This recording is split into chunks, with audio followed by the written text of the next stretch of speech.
Hi, everybody. Welcome to another edition of Packers Unscripted. From Packers.com, I am Mike Spofford, joined, as always, by the newly bespectacled Weston Hodkiewicz. For those wondering, a new pair of glasses, my friend. How are they working out? They're working out great right now. Justin, I hope you're zooming in on me at this moment.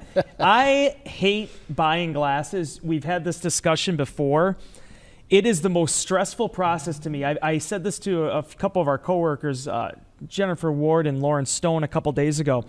It is like the worst school shopping you ever did as a child because it gives you so much anxiety, because if you botch it, if you mess it up, you're stuck with these things for 2 years or you're paying more money out of your pocket. So I'm comfortable right now. Hopefully they stay on my face. The other ones were completely falling apart on me. I got those like during COVID. Well, it's a good thing you replaced them then. Yeah, so here I am. I have clear vision for the 2024 NFL Draft. Well, that is definitely the topic of discussion today. The 2024 NFL Draft, the first round will begin exactly 1 week from tonight. And for those who've been following things on our website, we've had our Prospect Primer series, taking a look at potential guys who might be available in the back half of the first round. We also have our roster series, position by position. We call it Pre-Draft Picture, taking a look at where the Packers roster stands at different spots heading into the draft. Bottom line here, Wes, the Packers are going into this draft with 11 picks, including 5 in the first 3 rounds. The last time the Packers actually drafted 5 players within the first 100 selections of the draft, you have to go back to 2006.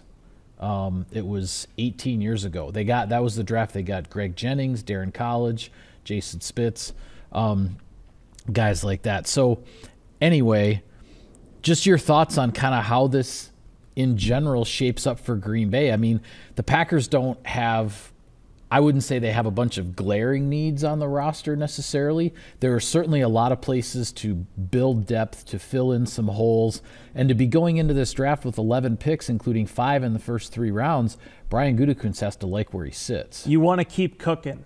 And Brian Gutekunst has done a lot of cooking the last 2 years, and his scouts and the job that they've done with these rosters. Actually, one of the stories I'm going to be working on, I think early next week, I'm finally looking to run, is sort of an introspective look at what they accomplished last year and just how prolific that draft class was. You can't always expect that. You don't always think that your first 4 pass catchers are all going to end up being year 1 contributors. And really all these guys, Carl Brooks in the 6th round having 4 sacks and being a pass rush specialist on 3rd downs with Kenny Clark, those type of things cannot be predicted. But what you can do is kind of maximize this window and this opportunity that's been presented by back-to-back really strong draft classes. Listen, Mike, we have talked so much about how young this team is. And I know it got almost belabored last season, right? But one of the reasons why the Packers still are so young is because they haven't had a pressing need to go out and get a lot of free agent acquisitions. They haven't had to go out and find guys or trade for guys because of how guys stepped up in the interim.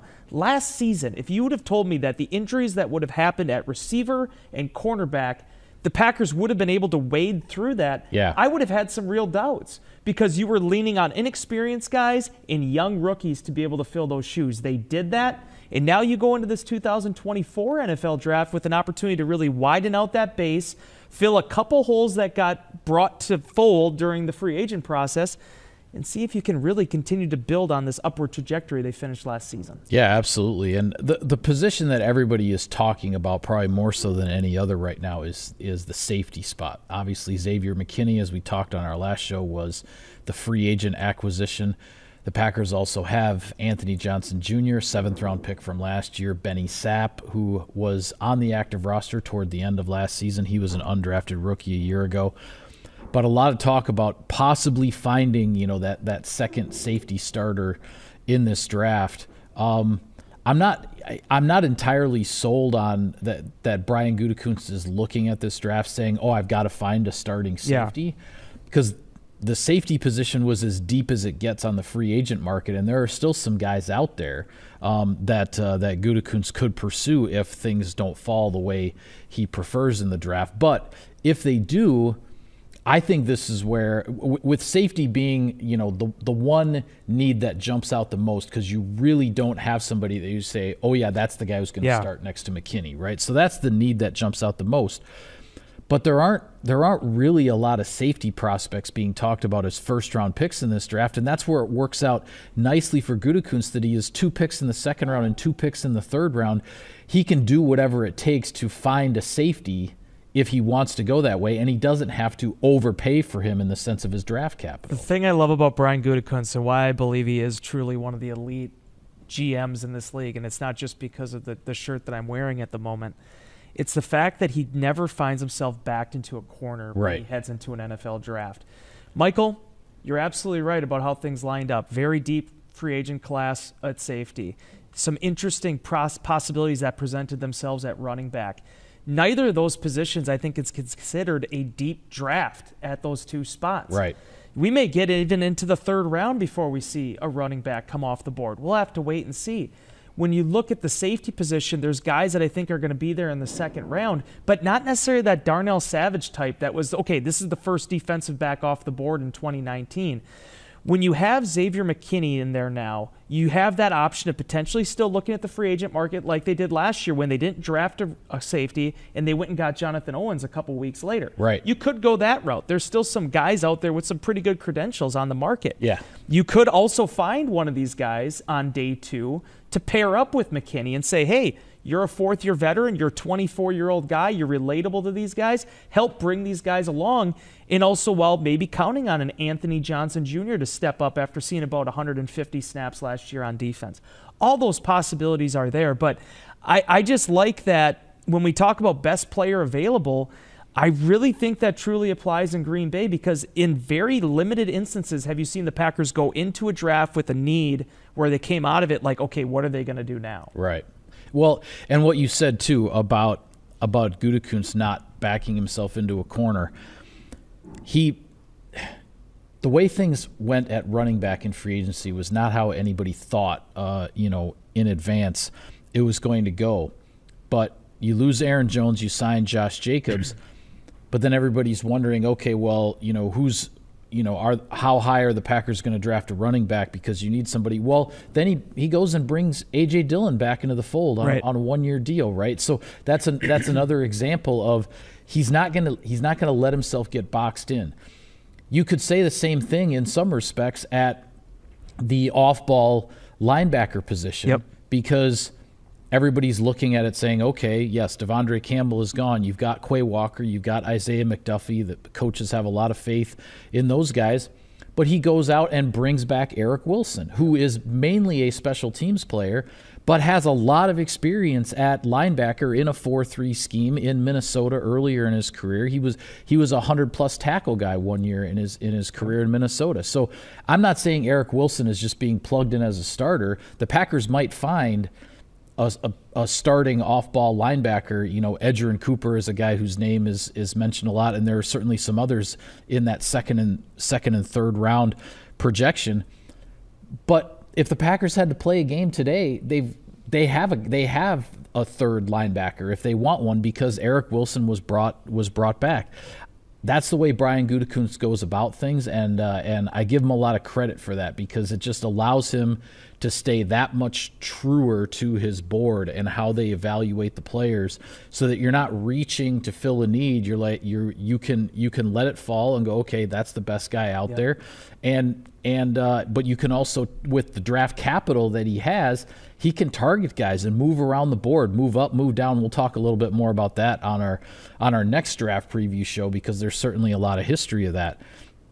But he's put the Packers in quite the position. And when you look at a team that played as well as it did down the stretch last year, came within a whisker of advancing to the NFC Championship game, and now you have all this draft capital to potentially improve your squad and build things for what everyone is hoping is a wide open window to a path toward a championship. This is going to be a big few days for Brian Gutekunst. And that's what makes those top 100 picks so fascinating this year, because what do you do with them? When you don't have, the Packers haven't taken a receiver in the first round. They don't need one right now. They could take one. They don't need one. they haven't been in a position where they are like, okay, we have to make this address. We have to do it right now. I think the last time I remember that kind of being a conversation was 2020. We all know how that turned out at the receiver position. Exactly. When you ended up with Jordan Love. So, but to get back to the inside linebacker deal, I remember asking, I believe it was with Brian Gutekunst first, about Isaiah McDuffie. And here's a guy that they've developed for 3 years. And they feel confident in him. He was like the second leading tackler, I think, last year, even though he only started 8 games. Yeah, he ended up starting half the games on the season when going into the year he wasn't projected as that at all. He was essentially an injury fill-in who then used all of those starts and all that time on defense to become a player that opened some eyes. And this is a guy, Mike, that when you go back to 2021, barely played at all. Even with special teams, it wasn't until 2022 that he became there. Christian Welch is back. He's a guy that's been champing at the bit for an opportunity. So you have options. But looking quickly at that inside linebacker position, I know we'll break down positions and specific prospects a little bit more next week.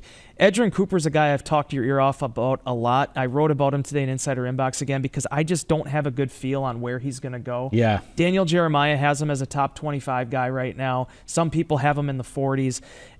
The one thing I like that he showed, though, last year, and it's something that Green Bay has really valued traditionally. We'll see what happens now that it's Jeff Hafley's defense, but 8 of his 8.5 sacks all came last season during his junior season, at Texas A&M.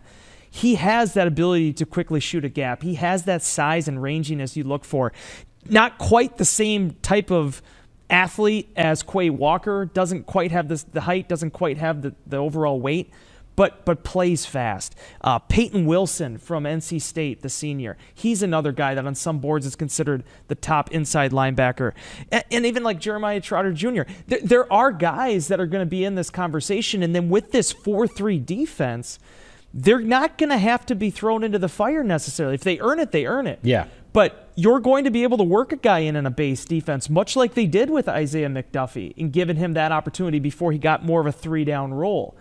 That's where I'm really fascinated to see how Green Bay approaches it, because you covered a 4-3 defense in Green Bay. I have not, other than that quad experiment in 2014. Yeah, it didn't go so well. It didn't go so well, and they didn't have the bodies at inside linebacker to do it. Yeah. But that's where figuring out the board is one thing for Brian Gutekunst. Who's available is going to be another thing. Where do the rest of the league view some of these guys? And then ultimately figuring out if this is a good fit for Green Bay and Jeff Hafley's defense. And Mike, you and I are going to be just like everybody else watching this thing unfold Thursday, Friday, and Saturday next week. Yeah, absolutely. And it's been interesting because I do a lot of mock draft research to come up with the list of the guys we do for the prospect primers. And, so that's based on, guys who are most frequently being mocked, in the bottom third of the first round because the Packers are picking at 25. But then after doing all these profiles on guys as it gets closer to the draft, all these guys that I look at and go, yeah, I could see Cooper DeJean really fitting in somewhere, either at corner, maybe safety for the Packers, or I could see, a Tyler Guyton at offensive tackle, being a guy that the Packers might go with. But then the closer it gets to the draft, these guys are going to be gone by pick 15 or pick 20. Quinyon Mitchell from Toledo is another one. I mentioned him on a show for Spectrum that we just taped yesterday, kind of an off-season show, and then looking briefly at the draft. But then, as soon as I mention him, then I go and dig a little deeper, and it's like he might even go in the top 10. And there's no way that he'll be around in the 20s for the Packers to have a realistic shot at him. So it's always really interesting how much things change in the media, the perception, the reporting of things over the last couple weeks, when really it's not changing that much for the teams themselves. They've built their boards. Yes, they're having final discussions and maybe shifting things a little bit here and there, but it's all about whatever sort of gets leaked. Sometimes things are leaked on purpose to as a smokescreen, as some kind of subterfuge in terms of who's interested in whom. It's a fascinating time of year. I did want to get your thoughts though on a position that again, it's not a screaming need for 2024, because if the Packers had to play a game today, they would be confident in the starting 5 that they have on the offensive line. But it is a position that is a need in terms of building depth, looking toward the future, all of those things. Are there any offensive linemen that you've looked at that you think maybe would be there at 25? Because it's been a long time since the Packers took an offensive lineman in the first round. Yeah, it's funny, too, because you talk about, okay, and I wrote about it this week. It's going up on the website Thursday about how they have a starting 5 there if they need it to be. Yeah. But why do we know that? Because of all the injuries that have happened and things that happened. You know, John Runyon played all last year, but he got kind of banged up. That's when they started doing the rotation with Sean Ryan. Obviously, we know the situation that unfolded with David Bakhtiari. Rasheed Walker goes from a guy that played 4 special team snaps to being a guy that played 851 offensive snaps last year. Right. You have to prove yourself, and unfortunately for Green Bay, and it's just the way that the NFL goes, you lost Bakhtiari, he got cut. Josh Nijman went to Carolina. John Running got paid by the New York Giants. Yeah. The Green Bay Packers need to be able to rebuild some of that depth. They have some in-house candidates, but who's going to be the ones that step up with that? That's why when you talk about first-round picks, when you talk about guys at the top of the draft, when you talk about big bodies, athleticism, a lot of times that's going to be the tackle position. It's not any coincidence that the Brian Bulagas and Derek Sherrods, those type of body types were what Green Bay sought in that first round. And maybe it's just the Larry McCarron rubbing off on me, but Amarius Mims from Georgia is a guy that the more I've learned about him, 6'8", 340, how many different categories that he tested highly in, I don't care so much about the 8 games played, or 8 starts. Yeah, he only has 8 starts. Because here's the thing too, level. Michael, he didn't start 8 games at NWTC. He's at Georgia. Yeah. Like, it's going to be difficult. I mean, even Josh Jacobs, when you look at his resume at Alabama, it's not like Josh Jacobs had 3,000-yard seasons at Alabama. He didn't. His most yards, I think, in a season were like 600 some. Yeah. Guys, it's harder at those colleges where it's just 5-star, 4-star recruits to always get your opportunity. You can't coach his size. You can't coach that kind of weight and being able to move the way he does. As Larry pointed out in his prospect primer, be sure to check that out if you haven't already, he's going to be a project. There's going to be work to be done. But the beautiful thing about where Green Bay's at right now at this offensive line is they got versatility and they got experience.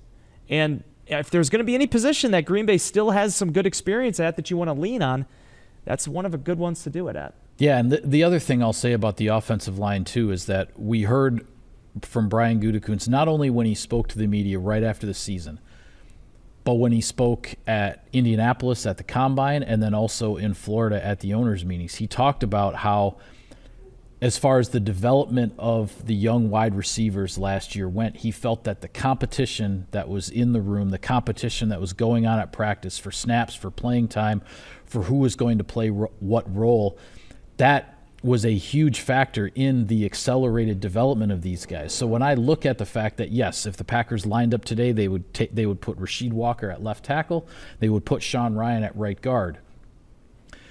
But if there's a guy or guys within those top 100 picks that you can bring in a guy who can compete for a starting job with those guys who got some valuable experience last year in the NFL, he's not going to hesitate for 1 second to do that, because you listen to his words and how he talked about the wide receivers. He may apply the very same thing, the very same process to the offensive line in terms of developing competition and trying to push guys to see how much you can get out of them. And that's ultimately what it comes down to. You don't get, I mean, if you and I would have made this prediction last year, May, we would have thought, okay, Josh Nijman's going to be in the starting lineup.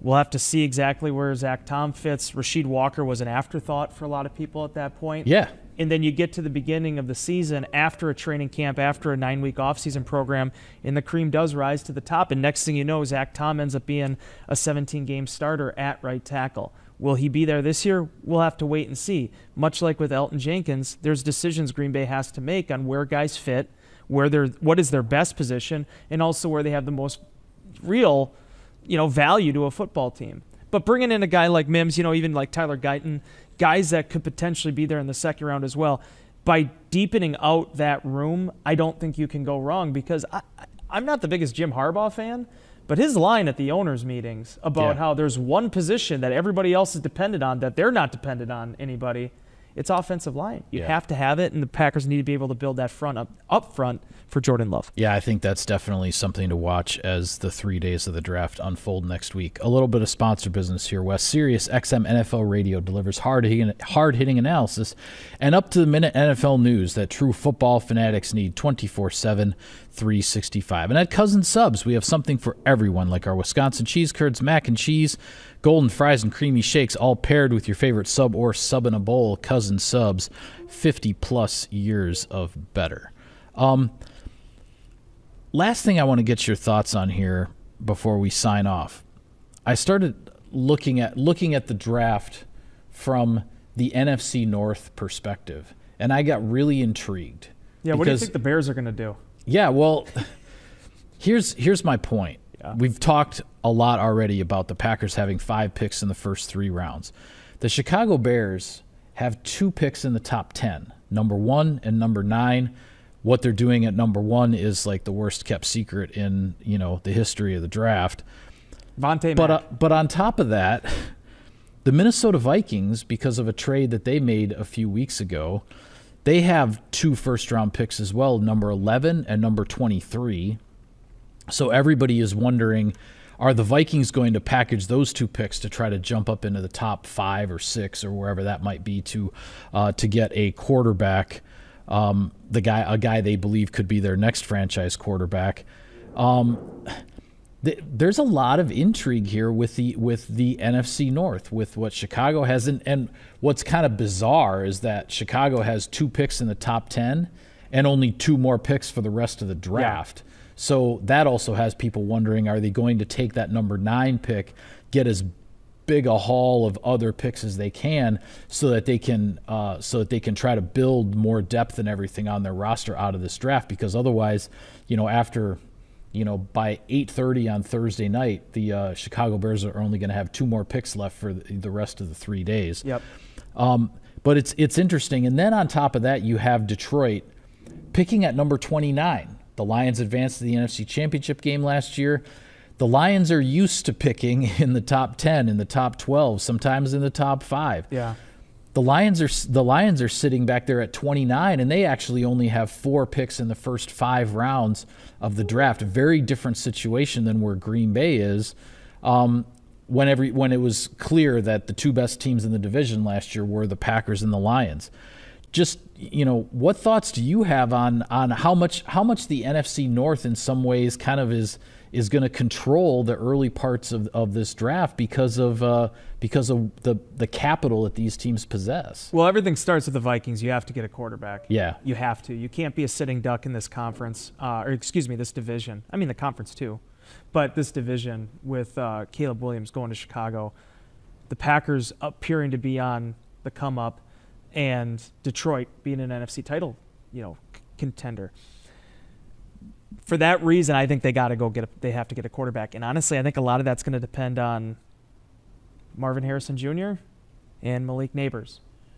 Where are those guys going? Who's taking them? What is Elliott Wolf going to do at number 3 with New England? Yeah.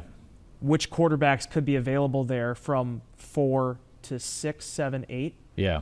And that's the decision the Vikings have to make, because I don't think you can sit back. Maybe you can get somebody at the end of the first round and hope that there's something there. But ultimately, I think that this is a draft class where you have to make a move. I think the Vikings have to make a move. I agree with you with the predicament that the Bears find themselves in. You have to take the quarterback now. That's the worst kept secret. Yeah. And you have to get picks.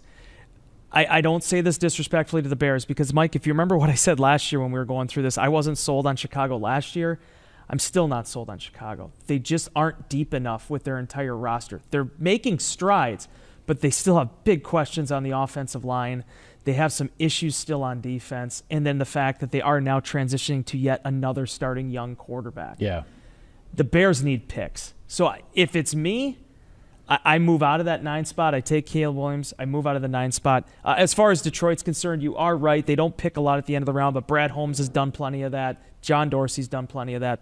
they're going to be a team that's going to be looking to widen out their roster. I guess when I was saying in terms of the fan base, know, and what the fan base expects to get out of a draft. It wasn't that long ago that they got Penei Sewell, right, like way up at the top of the draft. So that's what their fans are used to, and now their fans in the first round of the draft are going to have to wait all the way till past 10 o'clock. I was going to say what they're going to have to get used to. I guess 11 o'clock Eastern time zone before they. What they're going to have to get used to is actually waiting with their cerveza a little bit, enjoying their evening at a more balanced pace, rather than getting the first pick and then enjoying the rest of your evening. I just have to say this. If the Vikings are in a very interesting spot, as you said, because they have to come out of this draft with a quarterback.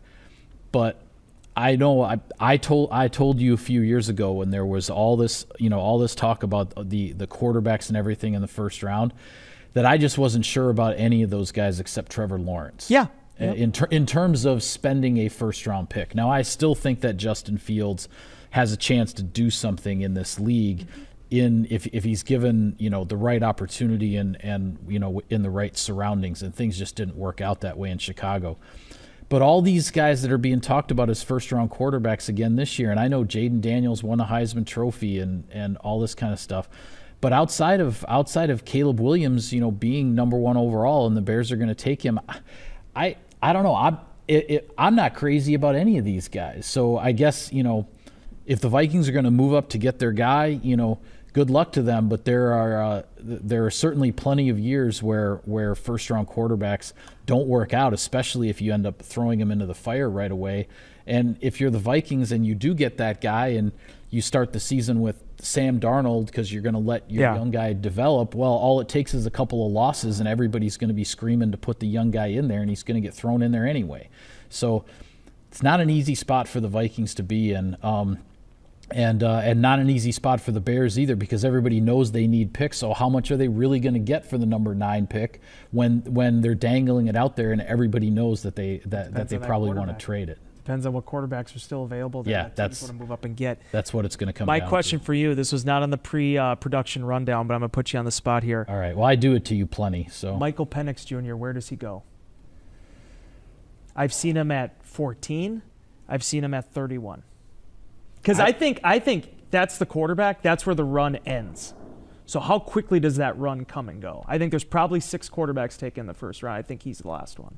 Yeah, I think I see that as being sort of like the Lamar Jackson situation. 100%. Where somebody is going to say, okay, if he's still there, I'm going to trade up into the 30th or 31st or 32nd spot and get that guy there. Yeah. And then you have the 5th-year option and everything if things work out and he's still developing. But that's the thing about the draft. All it takes is one, and somebody might take him in the middle of the first round. He won't 15. Even get out of the top 20. You never know. But that's why it's fascinating, because I look at him as very much like the Lamar Jackson situation, where Jackson ended up, and the Teddy Bridgewater. It was the same kind of thing when he was drafted by the Vikings, where it was like, oh, there's a quarterback who's there, and you can jump up to the bottom of the first round and grab him, and then you have sort of that contractual advantage down the road if it works out. I just don't know what to like. The thing that's funny about the Jackson analogy is I was so high on Lamar Jackson. I thought that was such a brilliant pick by Baltimore at the time. Yeah. I don't say that for clout. I mean, legitimately, I watched him a lot in college. I was really impressed by him. I thought that his skills could translate. I don't have that type of feel on Penix, but so many people out in Washington said he's just an incredible talent, great arm strength. But yeah, it's funny. Anytime that Lamar Jackson is brought up, it's like I distinctly remember being at the combine in Indianapolis at standing a ways back. It wasn't like I was trying to interview him. It was more out of curiosity to listen to the conversation. And he's at the podium for his meeting with the media. And everybody's asking him, so, what do you think about, these teams that maybe want to work you at receiver? And he must, in the 10 minutes he was up there, he must have said, I'm a quarterback, like 50 times. And he was doing it with a smile on his face, like, hey, guys, I'm a quarterback. I'm planning to play quarterback in the NFL. I'm a quarterback. And he's a darn good one, too. And then it's turned out he's he's an MVP caliber guy, and all that's missing on his resume right now is obviously getting to a Super Bowl, which the Ravens have not yet been able to accomplish with him. Now I'm just taking us off track, but one of my favorite moments ever is still that Jair actually reacting. Do you ever see that clip when he's reacting to Lamar getting picked? He's in the middle of an interview. Oh yeah, Lamar gets picked. Yeah. Oh, it's the best clip. Like he's just like, yeah, like he just starts. It's almost like that thing where he walked up on that lady earlier this year during that same thing. Like the interview just gets completely sidetracked because he's focused on his quarterback going in the first round. There you go. Well, we have one more show early next week that we will do leading up to the draft. We'll get into, maybe some more of our insights on just where the Packers might be headed and what might happen while the Packers are on the clock. But for now, we'll call it a wrap on this edition of Packers Unscripted. Be sure to follow all of our coverage of the team, all of the pre-draft work, Prospect Primer Series, pre-draft picture series. It's all out there for you on Packers.com. For Wes, I'm Mike. Thank you for tuning in, everybody. We will see you next time.